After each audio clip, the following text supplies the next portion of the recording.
a mí me gusta pensar que como espectadores somos muy sensibles, muy inteligentes y podemos crear nuestra propia versión de la historia y eso es muy bonito porque es lo que hace que de verdad trans- transicione y se eleve la película, ¿no? Vamos con la primera llamada. ¿De dónde nos llama, señora bonita? ¿Sony? Soy Cristina, tu hermana. El Eterno Adolescente, una película melancólica, nostálgica, muy familiar, pero que a la vez es muy entrañable. Muy. ¿Cómo fue construirla? Sé que hubo por ahí que retomaste un poco sobre tu propia familia. ¿Es una autoficción o hasta qué punto plasmaste tú como esos recuerdos familiares? Bueno, creo que el trabajo en general pues fue muy colaborativo, ¿no? Creo que desde su concepción, su génesis, pudimos como tomar como cierta distancia de que era personal y que no, que era autobiográfico y que no. Definitivamente yo llegué a un punto en el argumento en el que la película sí era muy autobiográfica porque está inspirada en la historia de mi madre, sus hermanas, particularmente la madre menor de perdón, la hermana menor de mi madre que fallece muy, muy joven. Entonces había como una exploración también a como todos estos como vacíos que hay frente a momentos como muy catárticos, ¿no? De duelo, de trauma, y evidentemente como de mucho abandono entre ellos mismos, ¿no? O sea, de cómo de tratarse como una familia unida, feliz, viajera, se tratan como desconocidos, ¿no? Claro, Entonces, y hay como muchos factores que sí pues factores y hechos que vienen como desde el autobiográfico. Y me gusta mucho el término de la autoficción, ¿no? Creo que hay algo ahí como muy, muy poderoso de poder como honrar nuestra historia, de poder volver a nombrarnos o nombrar las cosas no nombradas y poderlas trabajar con otras y otros, que en este caso fue un equipo creativo, un ensamble actoral impecable, súper entregado a la película, a sus personajes, ¿no? Pues fue como un trabajo ahí también mezcla, ¿no? Como entre hacer una ficción y hacer una constelación familiar. claro, pero que también a la vez siento que al ponerle la autoficción te desprendes un poco de ese Sí. compromiso de nombrarlo totalmente autobiográfico. Exacto, sí, no, también no creo que el objetivo no era hacerlo autobiográfico, porque yo creo que ni vela en el entierro, pero después me di cuenta que sí tenía vela en el entierro, ¿no?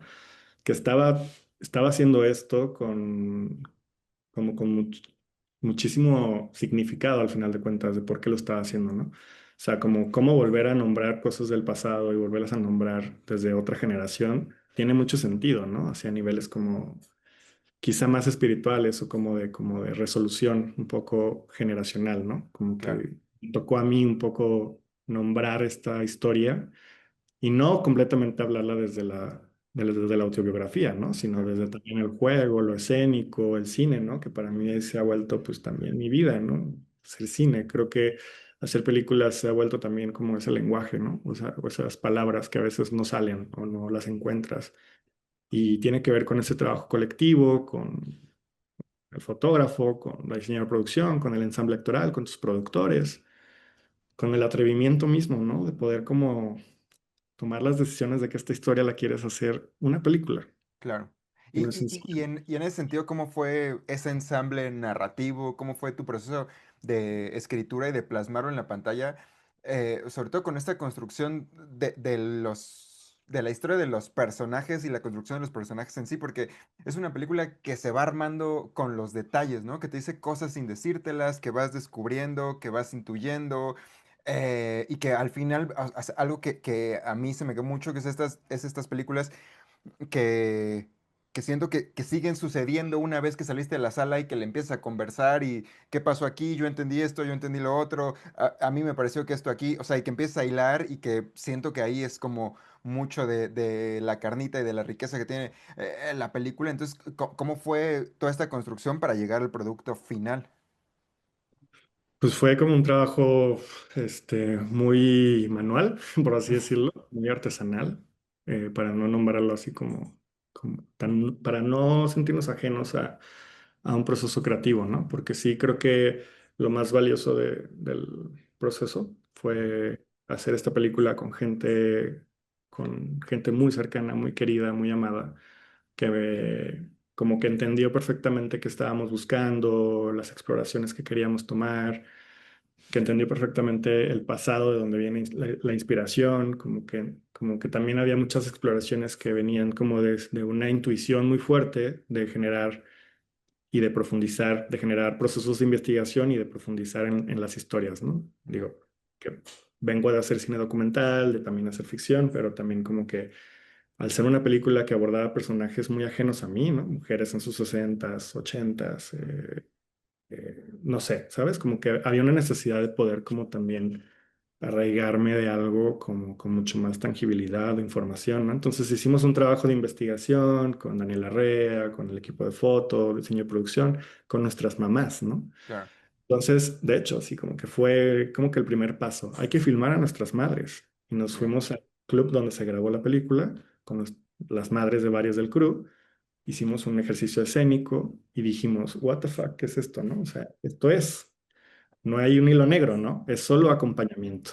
Y desde el acompañamiento fue donde comenzamos a construir con actrices, actores, pues, esta historia, ¿no? O sea, hablo de un acompañamiento, pues, no, muy complejo, que hablo también de ese acompañamiento maternal, ese acompañamiento desde hijo, desde otra generación, desde la ternura, claro. desde muchos lugares que tienen que ver como de dónde tejimos, pues, esta intimidad, ¿no? Ya, y en ese sentido, digo, me lo estás contando un poco de cómo fue esa construcción y de cómo pasas del documental a la ficción, pero también siento que tiene como una parte ahí muy, muy mágica en la que yo caí en algún momento, como que dije, es una docuficción también, está ahí como que tiene como esa trampilla del ensamble. ¿Cómo fue lograr esto? ¿En qué momento pensaste en introducirlo?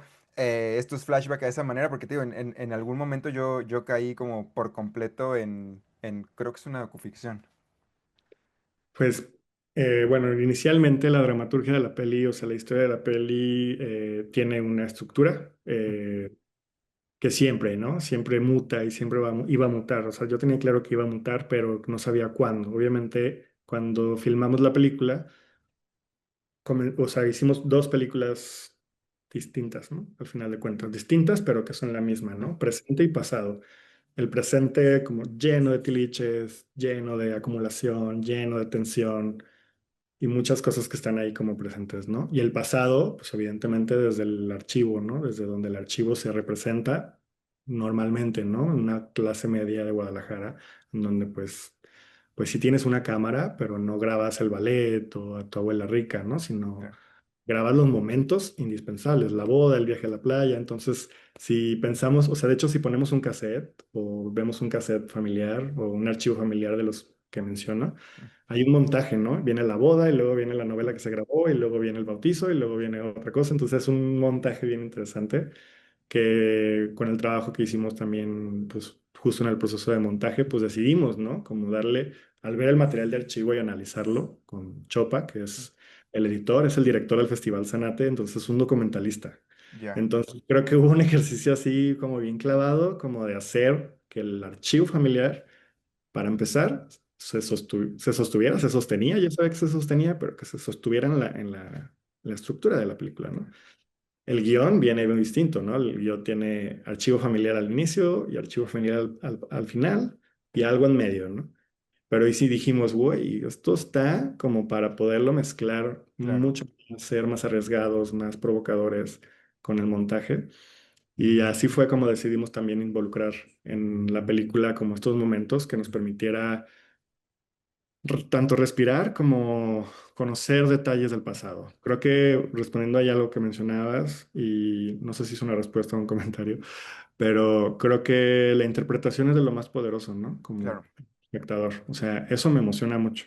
No buscaba y ni buscábamos dar datos tangibles, ¿no? Creo que a mí me gusta pensar que como espectadores somos muy sensibles, muy inteligentes y podemos crear nuestra propia versión de la historia y eso es muy bonito porque es lo que hace que de verdad trans- transicione y se eleve la película, ¿no? claro. Entonces, creo que eso, como que sí, estos archivos familiares que produjimos Fue como también una apuesta que siempre fuimos muy fieles, y también una apuesta escénica, cinematográfica, que les permitiera a los actores y al ensamble actoral que hizo el pasado generar una dinámica también muy independiente, ¿no? Muy libre. eh, la actriz era la que tomaba la cámara, ¿no? Entonces Claro. había como una libertad y una inmersión, ¿no? O sea, una Ujú. inmersión, una constelación en set que generaba toda esta emoción, ¿no? Porque pues sí es una película que puede tener tintes muy melancólicos, muy tristes, pero algo que sí tratamos siempre como de enfocarnos es que toda esta tristeza, esta melancolía se elevara, ¿no? A lugares de celebración, de luz, ¿no? Y que eso fuera un poco lo que nos ayudara como a poder sostener la dramaturgia de la película, ¿no? Porque creo que pues sí, siempre es algo con lo que me enfoco mucho, que no hagamos, no reproduzcamos el dolor solo por reproducirlo, ¿no? Claro. Sino poderlo profundizar y salir de ahí, ¿no? Hay que salir de ahí porque es la regla, creo, porque si no nos quedamos ahí en el hoyo. Entonces, nada, como que desde ese lugar, pues obviamente el archivo familiar fue y es la representación de este pasado, de esta memoria colectiva y de estos detalles que al final hacen que también se construya una dinámica familiar. Y justo en este sentido, como de la dinámica y la constelación familiar, ¿cómo fue el transmitírselo y dirigir a estos actores y lograr, pues sí, como justo esta química familiar entre ellos y dar, pues esta sensación de tanta naturalidad? Digo, sé que en una película de este tipo seguramente no hubo mucho tiempo de ensayos, entonces, ¿cómo fue el lograr esto con este ensamble de actores? Fue un proceso largo de realización, de preproducción y soft pre, en donde también creo que de la misma manera que se hizo la película, también fue muy artesanal el proceso de casting, ¿no? Fue muy de poder como sentir la intuición y la energía indicada para hacer la invitación a estos actores y estas actrices, ¿no? Creo que hubo un trabajo como muy personal y profundo también, profundo en términos como de, ¿sabes? Como de poder como intuir muy bien a quienes invitábamos al proyecto. Y creo que fue una de las cosas más mágicas, porque sí, sí creo mucho en esa kind of metáfora de mm, no es que estábamos buscando, sino que llegaron al proyecto las Ok. personas. Entonces, fue un trabajo de muchísima complicidad, ¿no? Trabajamos con actores de fuera de Guadalajara, pero todos, la producción y todos en general somos de Guadalajara. Pero Emma Dip y Teresita Sánchez, que es de Morelia, Ujú. eh, tuvimos la oportunidad de también pues trabajar el proyecto con tiempo de anticipación y poder generar dinámicas de ensayos, de análisis. Más allá de ensayos, lo que nos proponíamos Alejandro Mendicuti y yo, que es un dramaturgo que fue mi mano derecha, que fue acting coach, que fue analítico de todo el proceso de la dramaturgia, que estuvo siempre al lado mío y de los actores, siempre fuimos conscientes de que, bueno, no es lo nuestro quizá el generar ensayos por ensayos, ¿no? Entonces hacíamos trabajos de mesa, laboratorios, trabajos de campo, nos íbamos con Emma Dip a recorrer peregrinaciones de la Virgen, cosas que tenían que ver como con esa inmersión, ¿no? Del personaje, de Guadalajara, ¿no? Guadalajara como un personaje Claro, también. sí. De esta memoria de Guadalajara, ¿no? Que está también muy presente, de estos espacios, texturas de este recuerdo, ¿no? Tan colectivo acá, que fue una nevada en el 97, de esa emoción que le dimos a esa nevada o a esa anécdota. Entonces creo que, pues sí, el trabajo actoral fue un trabajo de acompañamiento de mucho tiempo, no tanto de ensayos, creo que con el equipo del pasado hubo más ensayos, pero también, ¿sabes? Bien experimentales, como de poder como, pues obviamente hablar, analizar, etcétera. Y a Melissa Rosales, que hizo el personaje de Mónica, quien trae la cámara, el fotógrafo hizo un entrenamiento con su cámara, ¿no? Y también creo que fue uno de los personajes a los únicos que les hicimos casting, Ok. porque teníamos que encontrar, pues al final de cuentas, más que encontrar, tenía que llegar a esa persona, como te decía, que tuviera las habilidades y la sensibilidad como para manejar una cámara con cierta personalidad, ¿no? Al Claro, final de cuentas, no es una, o sea, no es lo mismo agarrar la cámara y no saberla usar, a saber qué veo, qué observa ella, ¿no? ya, Es cómo se observa, cómo se retrata y cómo puede ser lo más cercano al personaje que buscamos, ¿no? claro. Este, Y digo, ya para ir cerrando, más allá de hacer la película, ¿cuáles son tus sensaciones previas al estreno? Que es difícil hacer cine, es difícil estrenarlo. ¿Qué significa para ti llegar a una ventana como FICUNAM, que además, digo, es como un festival icónico en Ciudad de México, una representación muy importante en Ciudad de México, y traer la representación de Guadalajara a este festival? Y tal cual, pues la mayoría pues somos un grupo de cineastas que hace cine en y desde Guadalajara, ¿no? Y creo que esa pluralidad de historias, pues no solo lo hemos visto mucho más constante estos últimos años, sino que pues, también es como una especie de statement, ¿no? De que existan esta pluralidad de historias realmente en pantallas, ¿no? Y creo que hemos visto cada vez más películas que nos aproximan al norte del país, al sur del país, pero bueno, el norte del país desde la visión del norte, ¿no? El sur del país desde la visión del sur. Y no Ciudad de México desde el norte y Ciudad de México desde Guadalajara o Ciudad de México desde el sur, ¿no? Sino, creo que hay algo bien interesante en esta peli que fue hecha en su 90% por tapatíos, por talento tapatío, y creo que, nada, me emociona mucho presentarla también pensando en que espero que se diversifique también como la narrativa de las películas un poco más, que nos hablen un poco más de cosas también igual de arriesgadas, porque no necesariamente hay que acercarnos a la violencia o la precariedad o a los dolores que no hay que profundizar porque ya están clarísimos, y poder como hacer estas películas un poco, no es que la mía tenga, o sea, la nuestra tenga como una característica especial y no la quiero hacer especial, simplemente creo que fuimos muy fieles a un sentimiento de un recuerdo colectivo, una nevada, un trauma familiar, ¿sabes? Como un reencuentro, celebración, un tarotcito.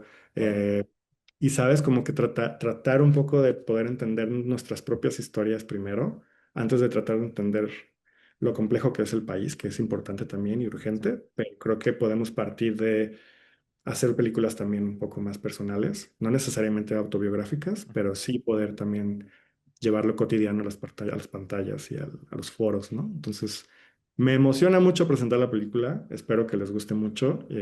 La película se presentará por primera vez en general el 31 de mayo en la sala Miguel Cervantes, si no me equivoco, en la UNAM, el sábado en el Cine Tonalá, en la Roma, y el domingo en la Cineteca de las Artes. Entonces, bueno, hay tres oportunidades para verla y que espero pueda gustarle a la gente. También es normal, pues, ¿no? Que no sean tan afines, pero espero que si no les así algo les pase y les mueva el corazón.